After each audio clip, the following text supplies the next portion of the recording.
비상계엄 사태 검찰 수사가 밤사이에 긴박하게 돌아갔습니다. 검찰 특별수사본부가 오늘 새벽 1시 반쯤 김용현 전 국방부 장관을 불러 조사한 뒤 긴급 체포한 겁니다.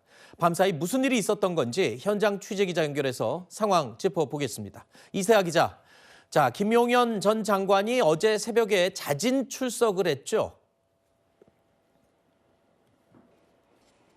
김용현 전 국방부 장관이 오늘 새벽 1시 30분쯤 서울중앙지검에 자진 출석했습니다. 비상계엄 사태가 벌어진 지 5일 만인데요. 검찰은 지난 5일 김 전 장관을 출국 금지했습니다.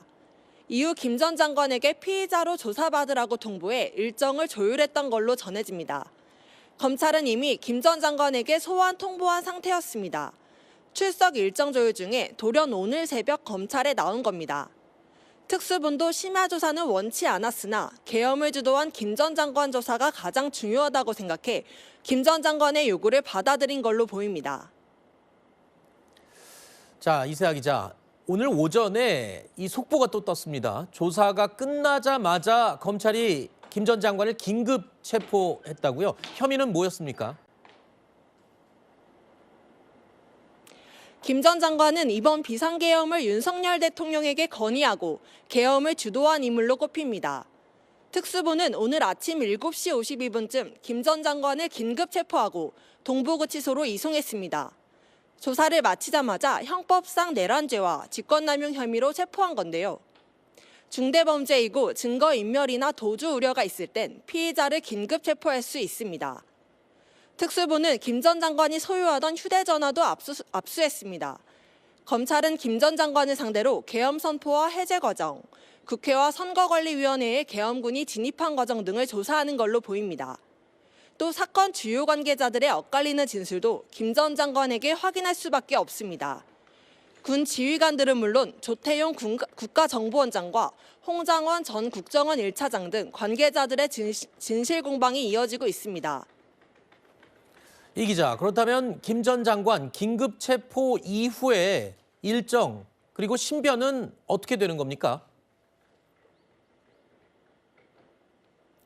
검찰은 우선 오늘 오후 늦게부터 김 전 장관에 대한 조사를 다시 이어갈 예정입니다. 검찰이 소환한 첫 피의자이자 주요 피의자인 만큼 조사 내용이 방대할 걸로 예상됩니다. 검찰이 긴급 체포를 선택한 만큼 김 전 장관에 대한 구속영장을 청구할 가능성이 높습니다. 긴급 체포한 피의자를 구속하려면 체포 48시간 이내에 구속영장을 청구해야 합니다. 구속영장을 청구하지 않거나 영장을 발부받지 못하면 피의자를 즉시 풀어줘야 합니다. 이 기자, 이 검찰 수사가 아주 발빠르게 진행이 되고 있는 가운데 조금 전에 또 속보가 하나 더 들어왔습니다. 경찰이 또 김 전 장관에 대한 사무실, 자택, 압수수색에 나섰다고요?